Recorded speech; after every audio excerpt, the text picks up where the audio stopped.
Buenos días a todo el mundo. Tenemos a 4 mujeres chingoncísimas aquí. Cada una va a aportar algo súper que... Bueno, este panel, el título es ¿Qué entendemos por salud? Y creo que es clarísimo para todos y cada vez más claro con la edad, porque es algo que empezamos a apreciar con el tiempo cada vez más. Sin salud no tenemos nada. Es la base y es el pilar de cualquier funcionamiento.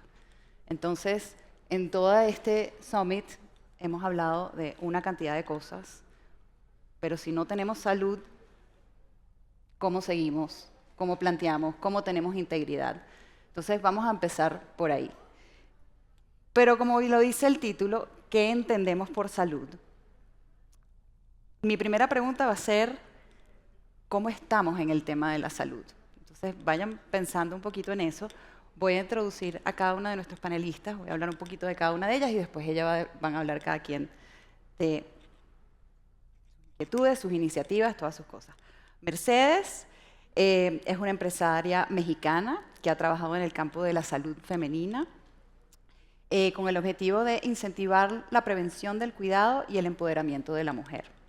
Es CEO del Timser Group, y ha impulsado avances significativos en la investigación y el desarrollo de soluciones científicas destinadas a mejorar la calidad de vida de las mujeres, y ya nos vas a contar un poco de eso.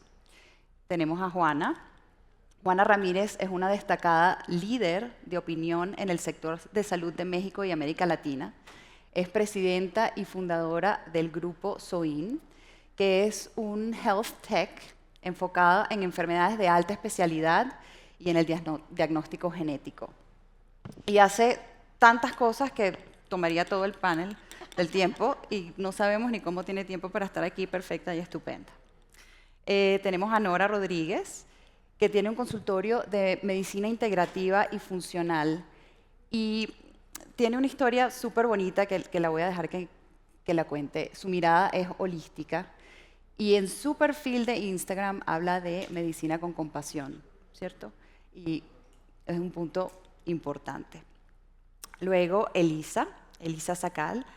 Traigo porra. 2 woo's. Es médico cirujano y en la actualidad se dedica a la medicina integrativa con especialidad en homeopatía y medicina funcional. Y en especial se está dedicando mucho a los estudios del sueño. Y ya nos vas a hablar un poquito de eso. Entonces, tenemos una idea de quiénes son nuestras panelistas. Y entonces empiezo con esta pregunta muy general. ¿Cómo estamos en el tema de la salud? Empieza, vámonos. Yo creo que, bueno, lo que hemos estado platicando, que creo que ha sido muy constructivo, creo que viene un cambio muy importante en la manera en la que consideramos y vemos la salud, ¿no? Tradicionalmente la salud se ha ido seccionando y hay especialistas de uno y otro y entre ellos no se comunican. Pero creo que la salud es un estado de equilibrio entre distintas cosas, entre la salud mental, la salud física, pero también con un componente social importante, porque hay determinantes sociales que permitan que haya o que no haya un estado de salud en la población, ¿no?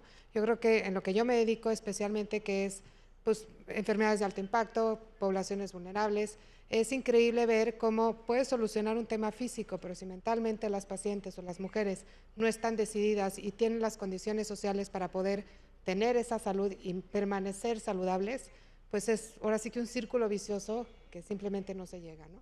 Yo creo que es fundamental este cambio que estamos viendo ahora en la manera en la que nos acercamos a una salud mucho más integral, en donde haya comunicación entre las distintas especialidades y podamos avanzar hacia una salud mucho más integral, pero sobre todo que tome en cuenta estos determinantes sociales para poder realmente acceder a la prevención, al diagnóstico oportuno y a tratamientos que se adecúen a lo que las personas necesitan para estar en un bienestar general de salud.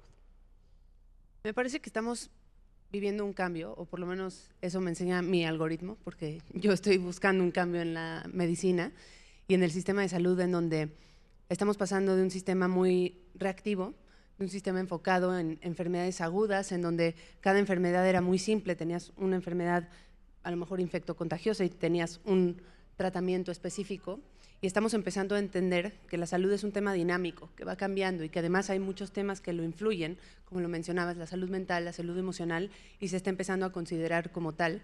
Estamos cambiando ese sistema para entender que las enfermedades que hoy están matando a la población son enfermedades crónico-degenerativas, son enfermedades más complejas que no tienen una sola causa, por lo tanto no tienen un solo tratamiento, y eso nos está forzando como profesionales de la salud a trabajar en equipo desde las diferentes esferas de un individuo y para poder acercarnos un poco más a un estado de salud más óptima, ¿no? Entendiendo que ese dinamismo en la salud se puede perder en cualquier momento y que el crear estos equipos en el tratamiento de una persona o de una población depende de verlo desde todas estas diferentes áreas. ¿Sí sientes que eso está sucediendo, Juana? ¿Hay más equipos, no hay más equipos? O sea, ¿cómo estamos? Como ya hicimos un panel previo, ¿no? Backstage, que se lo perdieron, todo esto de lo que platicábamos ahora y que ustedes dos han comentado, habla de lo que debería ser, ¿no? La salud. Pero ¿en dónde estamos? Que es tu pregunta. Yo lo pongo en dos espacios muy rápidos. Uno, en dónde estamos en temas de acceso a la salud. Temas de acceso a la salud, solamente el 49% de la población mexicana tiene acceso real a la salud. Y eso es tristísimo, ¿no? Solo el 10% tiene una póliza de gastos médicos mayores. ¿Qué quieres decir con acceso real? Claro, cuando tengo síntomas y me puedo atender en las siguientes 24 horas al síntoma, cuando tengo una necesidad de urgencias y no tengo que esperar horas en una sala de urgencias, cuando sé quién es mi médico familiar, cuando tengo acceso a chequeo, a diagnóstico, etc. Entonces, hoy tenemos un país sin acceso. Tenemos un país que en los últimos 6 años destruyó su sistema de vacunación. Entonces, antes del sexenio pasado, y esto no es un tema de política, es un fact, teníamos un país en el que había inmunización total técnica, que es decir, el 95% de la población está vacunado y los niños tenían su esquema de vacunación completo. Hoy, 3 de cada 10 niños en el país tienen un sistema de vacunación completo. Entonces, estamos viendo regresar enfermedades que estaban controladas.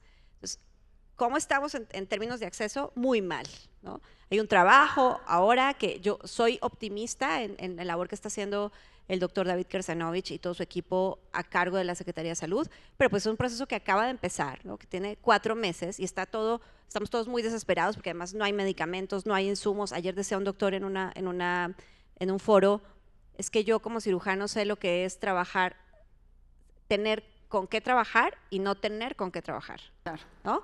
Y hoy tenemos muchos médicos en el país sin tener con qué trabajar. Entonces, esa es la realidad para la mayoría. Ahora, del otro lado, no es menos cierto que la salud es un tema cultural. Y doy 2 datos porque no me quiero sentar en el micrófono.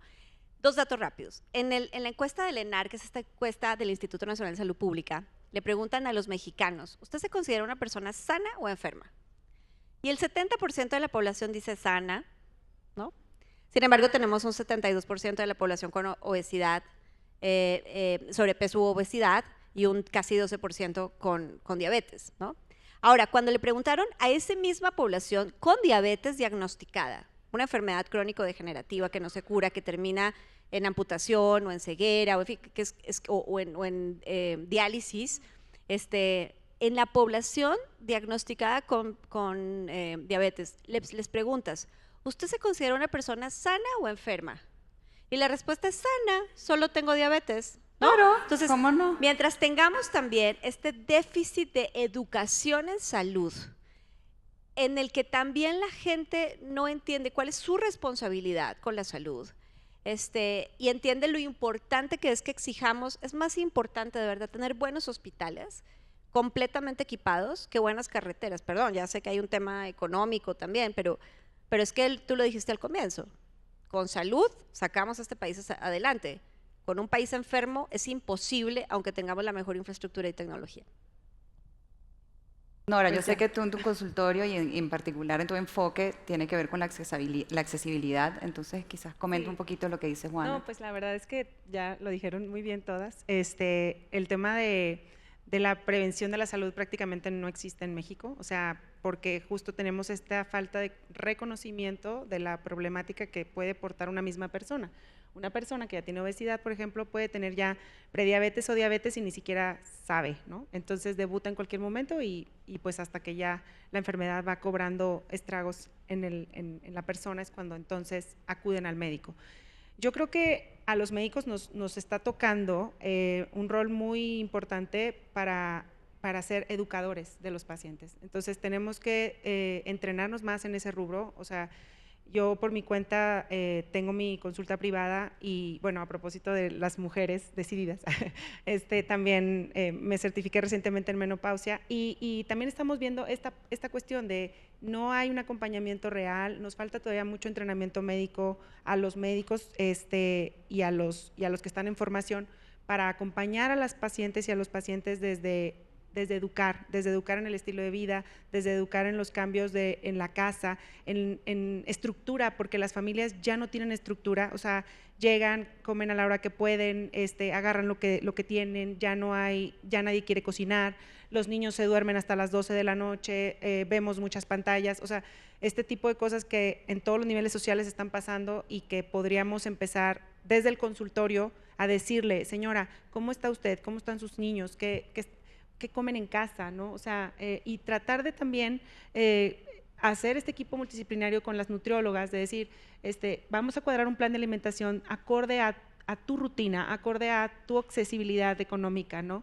De pronto, México es muy rico en legumbres, por ejemplo, leguminosas, plantas, tenemos mucho acceso a frijolitos, lentejas, la dieta de la milpa le llaman, ¿no? O sea, realmente podemos hacer cambios comiendo más plantas, pero pues necesitamos más educación, necesitamos ir a eso, que los médicos sepamos, que los médicos creamos, o sea, porque lo que estábamos platicando. Que lo hagamos. Y que lo hagamos también, porque los médicos somos luego los peores pacientes.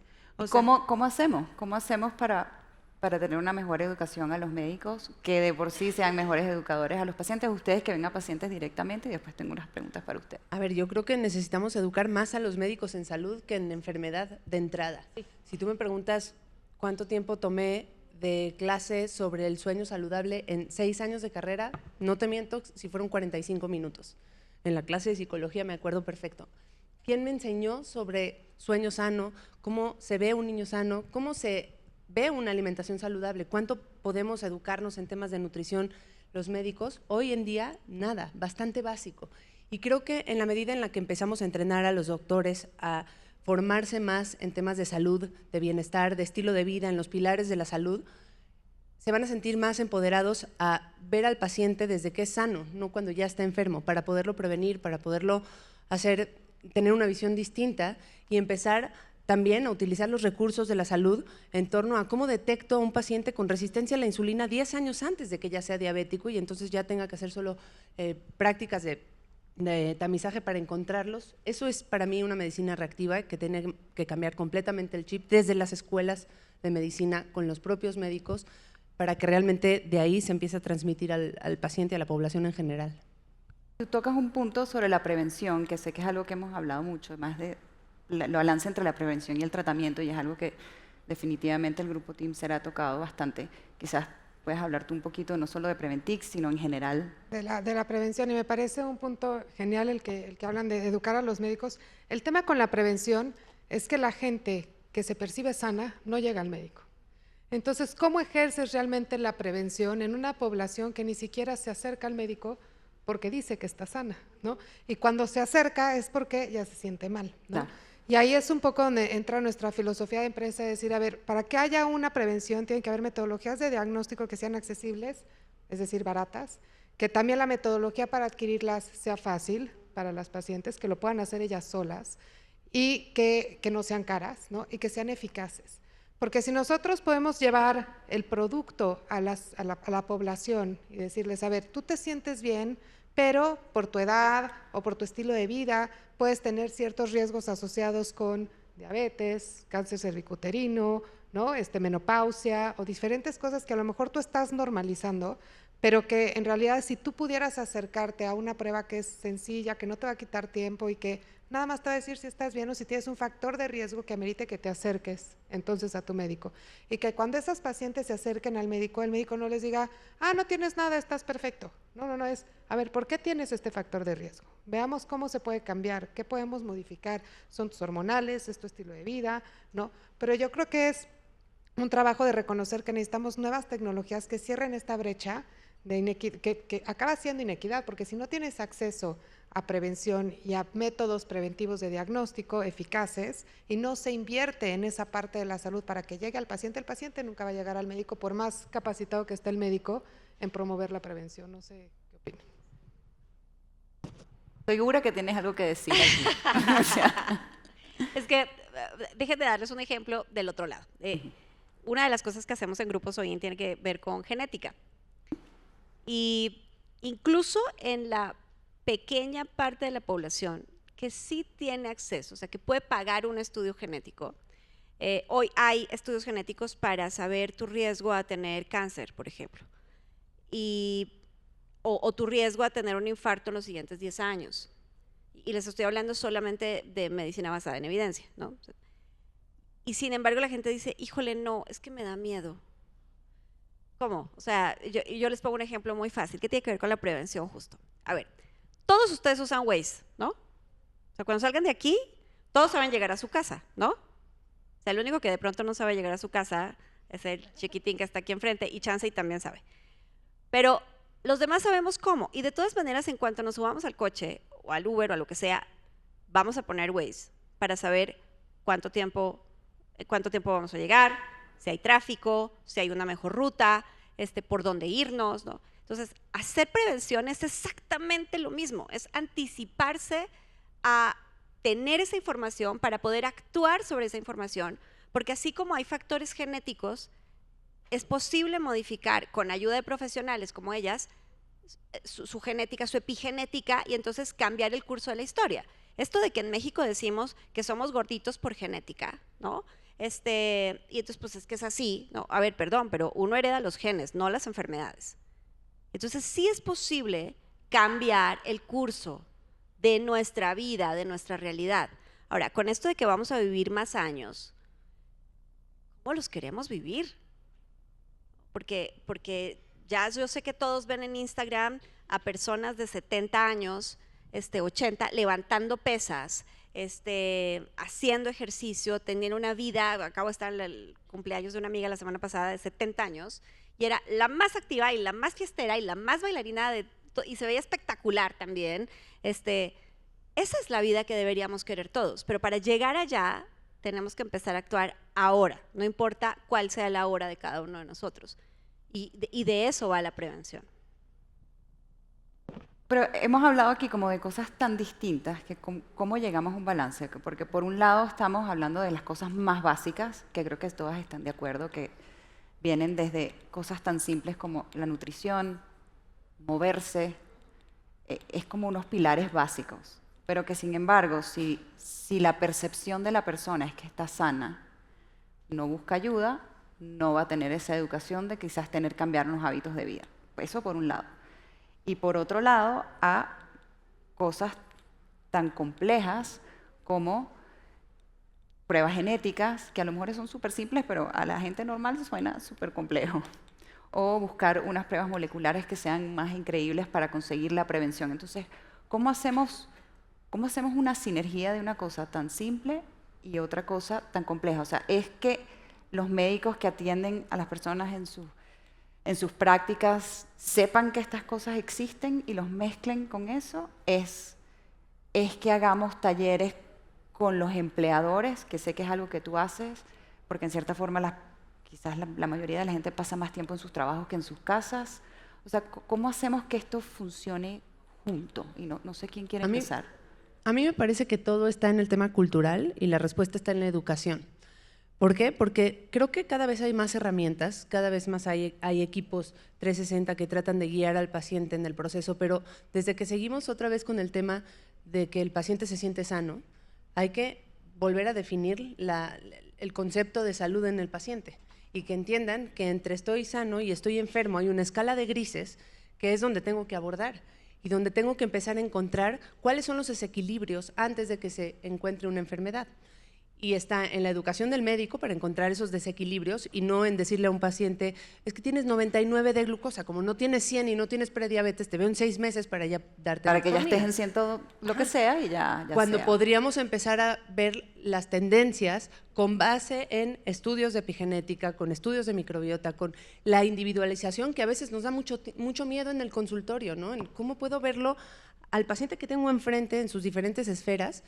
Y a lo mejor me voy a tener que salir un poco de las guías clínicas porque tengo que ver cómo lo está viviendo él, porque no hay un estándar en una sola persona, ¿no? Se hace en grupos poblacionales, que además ni hablemos de las mujeres, porque justo también lo que hablábamos backstage es que todos esos estudios están hechos en hombres. Entonces, desde que me da miedo conocer al paciente que tengo enfrente, involucrarme un poco más, porque ¿qué va a decir el research? Que pues de entrada ya no entra en el research porque es mujer, entonces empiezo a dejar de lado todo esto que implica la escala de grises y la salud y cómo podría abordarla.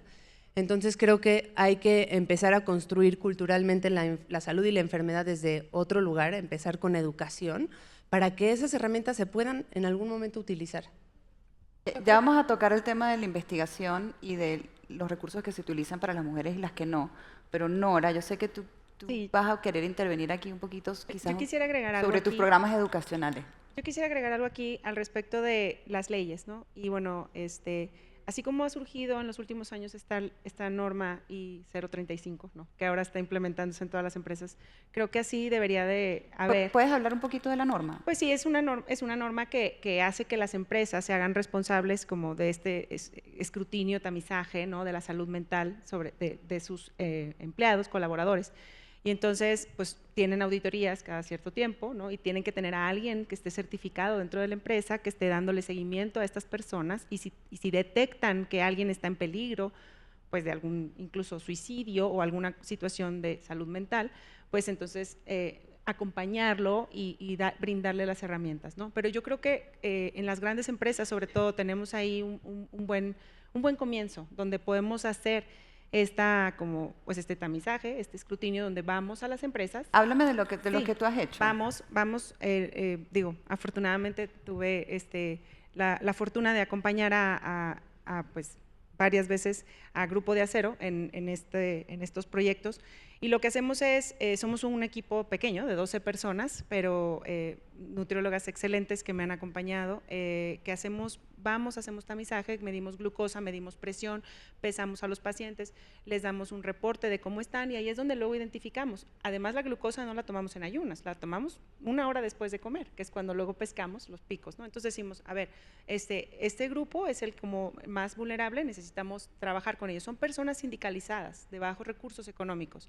Entonces vamos impactando, en los últimos 2 años hemos impactado más de 3,000 familias. Digo, la verdad que es algo muy bonito, porque vamos viendo este acompañamiento nutricional y en diferentes esferas de la vida, en cuanto a, digo, no tenemos todo el expertise que Elisa en el sueño, pero haz de cuenta las reglas básicas, ¿no? O sea, el leer un poquito, el pasar más tiempo con la familia, el quitarte horas de pantalla, o sea, les llamamos las 7 esferas de la salud. ¿Tú encuentras que cuando haces esa labor en las empresas lo quieren, lo aceptan, Lo o hay aceptan muchísimo, obstáculos? lo aceptan muchísimo. ¿Y has visto un cambio? Muchísimo. Bueno, hemos visto, por ejemplo, en la reducción de la presión arterial hemos visto un 25% de reducción.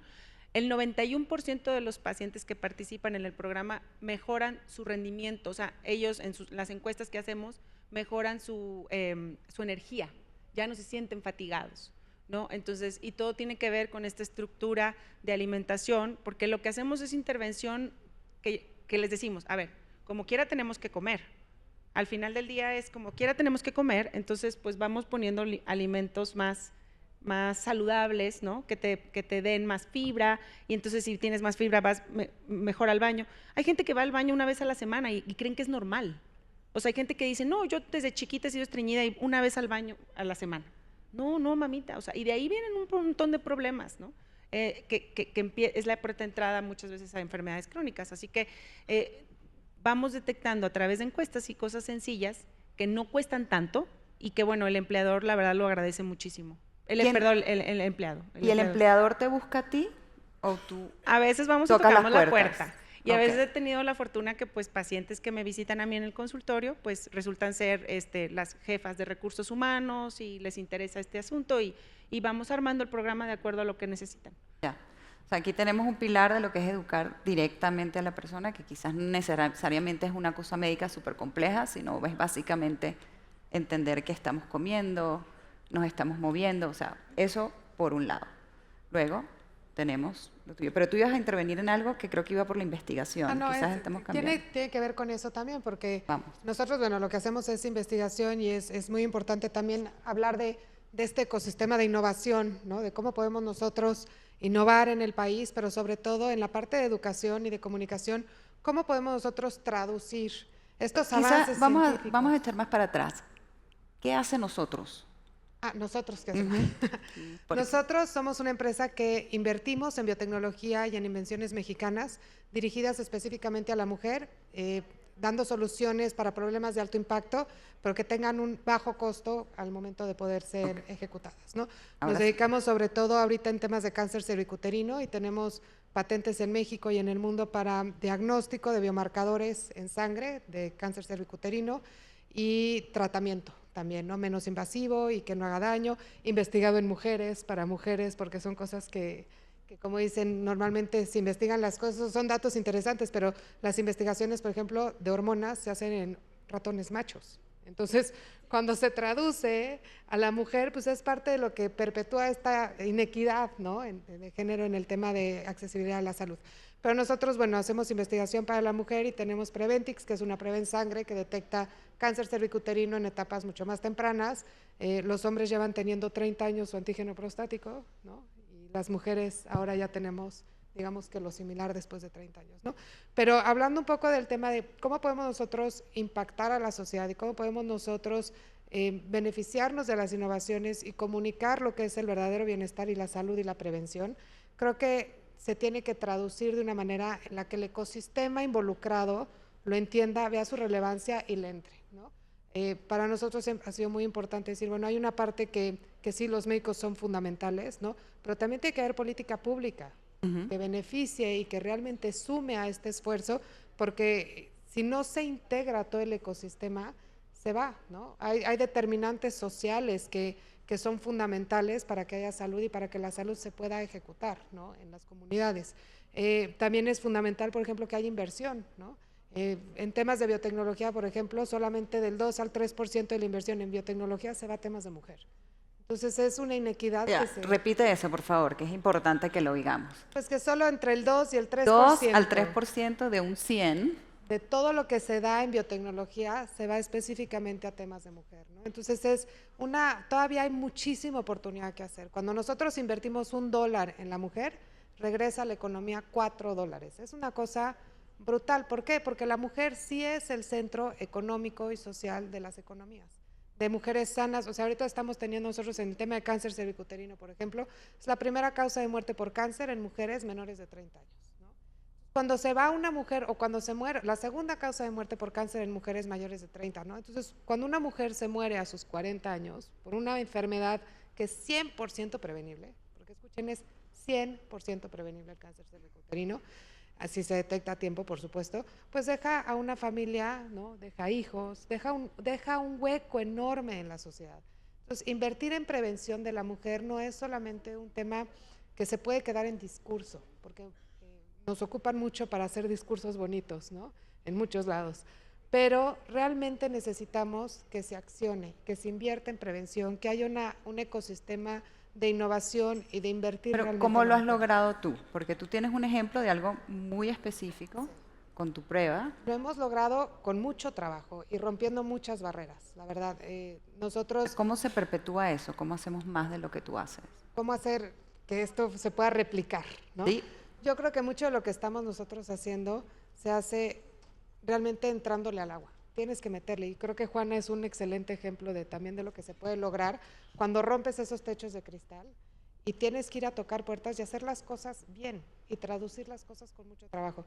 En México yo creo que vamos a vivir un cambio importante ahorita si realmente se logra. Yo estoy muy esperanzada también ahorita con con el nuevo liderazgo en la Secretaría de Salud, que creo que va muchísimo más hacia la prevención, que creo que tiene una perspectiva de género mucho más abierta y tenemos que pedir ayuda y salir adelante. Nosotros hemos visto también que hay mucho espacio para la innovación en México, pero que se tiene que integrar la parte regulatoria con la parte de innovación de una manera mucho más acelerada. En México estamos todavía muy lejos de poderlo lograr. Nosotros lo hemos logrado con un equipo de especialistas fenomenal y lo hemos logrado con inversión privada. No hemos logrado inversión pública en este tema. Y con inversión privada que tiene un compromiso social fuerte, ¿no? Al final del día yo creo que cuando tu proyecto trae no solamente un rendimiento económico, yo creo que eso al final viene si tú realmente lo que quieres es generar una transformación sustancial y crees en esa transformación. Nuestro lema en la empresa mucho es primero hacer el bien y después buenas cosas vienen, ¿no? Yo creo que cuando tienes un compromiso y cuando tienes una misión de llevar y de transformar vidas de los demás, al final la gente cree en tu proyecto, le apuesta y tu proyecto tiene éxito. Y a ver, Juana, ¿tú tienes algún ejemplo de iniciativas? Estoy de acuerdo, sí.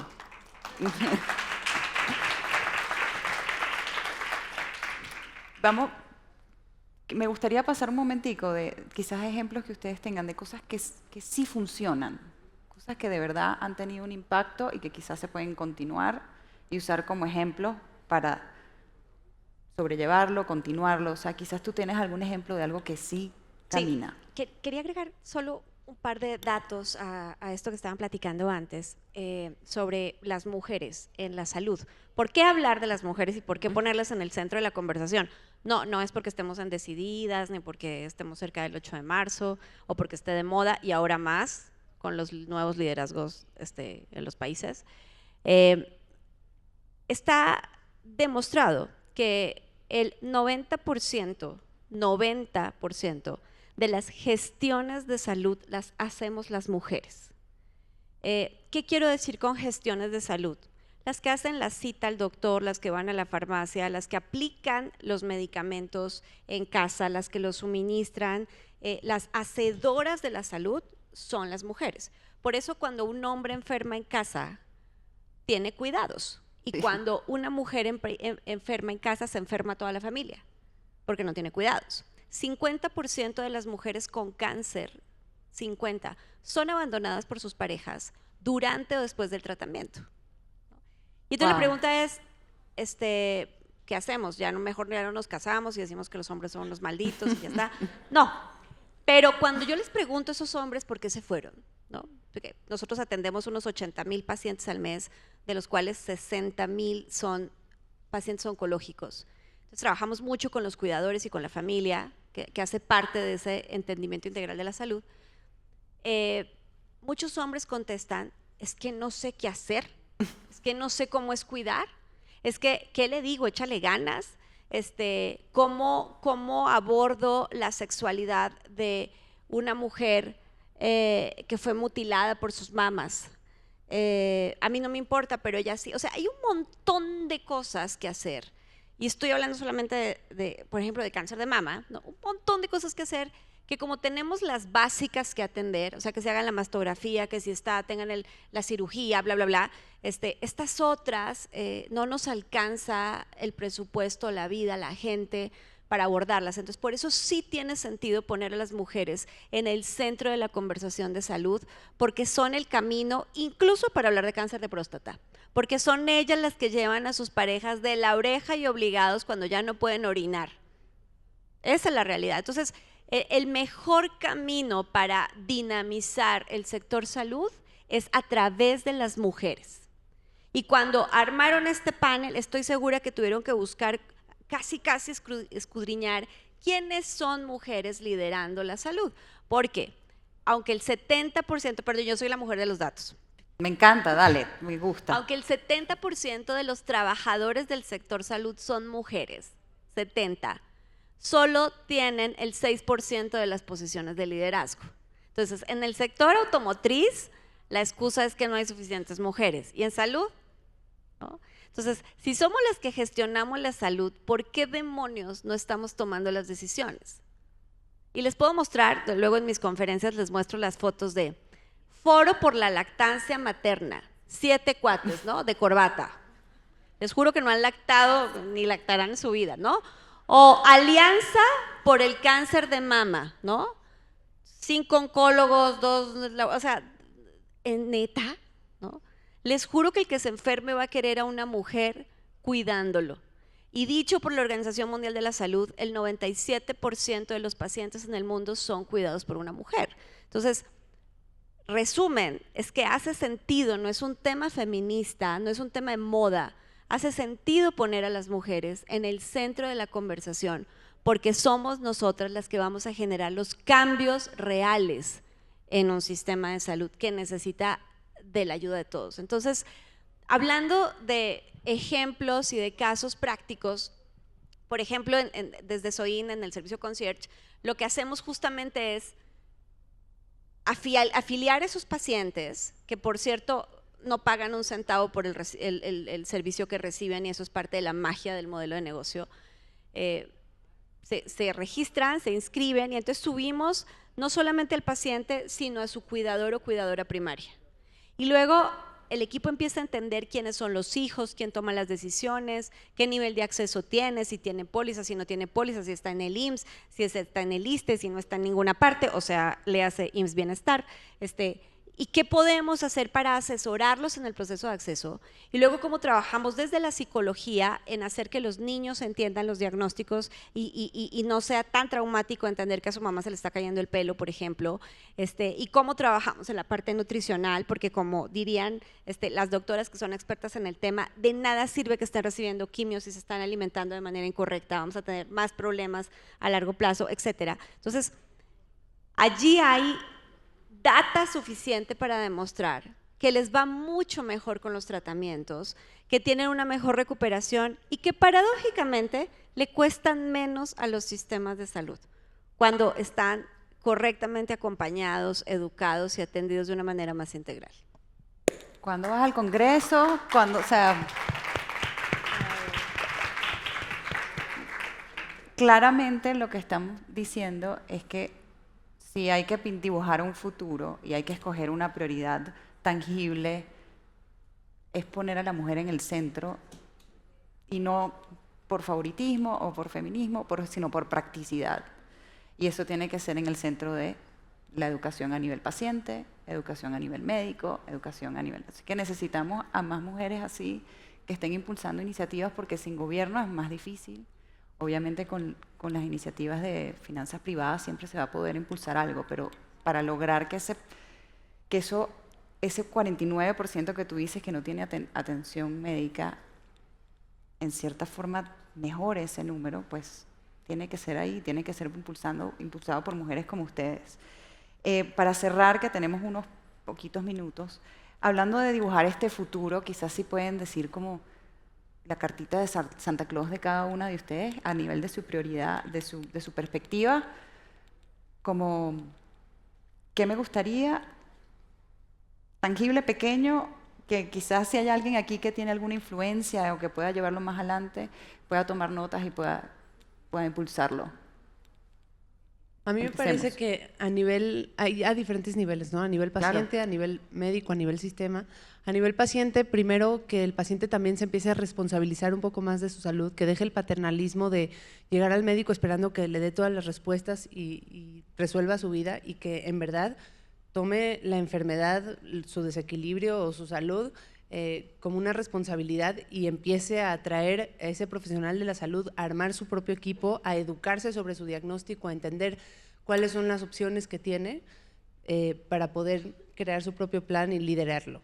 Y por parte del médico, que empiece a tener una visión, primero una educación, ojalá estuvieran educado desde la universidad en temas de medicina de estilo de vida, para que pueda realmente tener las herramientas y empoderar no solo al paciente, sino al cuidador también, para que el cuidador sepa hacia dónde tiene que guiar a esa persona y acercarlo más a un tema de salud.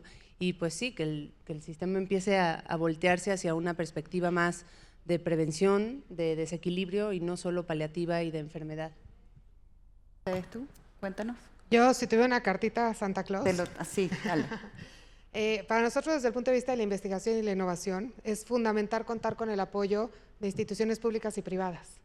Necesitamos que haya mayor apertura para la investigación en México, que haya un camino normativo claro, que haya incentivos fiscales para la inversión, para nuestros científicos mexicanos que son extraordinarios, pero que los incentivos se alineen, que el científico tenga el incentivo de patentar, de que inviertan en él, de que pueda acercarse a las personas que podemos traducir esa innovación científica extraordinaria en un producto final que puede cambiar las vidas de los demás.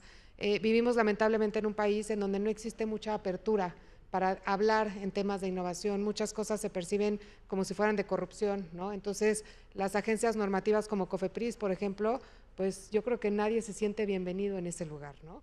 El INPI, ¿no?, que es el que se encarga de promover las patentes mexicanas, parece que está en contra de las invenciones, ¿no? O sea, no hay diálogo, no hay apertura, es bien difícil encontrarlo. Los inversionistas no encuentran estos incentivos para invertir en capital de riesgo, ¿no? Necesitamos montarnos en esta nueva innovación, bueno, en este nuevo esquema de Femtech, ¿no?, de esta nueva industria que se le invierte a la mujer, que se le invierte a soluciones realmente innovadoras y no tenerle miedo al fracaso, porque el fracaso finalmente es un camino necesario para el éxito, ¿no? Yo no creo que nadie haya llegado a inventar algo increíble y a crear un cambio definitivo si no ha pasado por estas etapas de caerse y volverse a levantar, ¿no?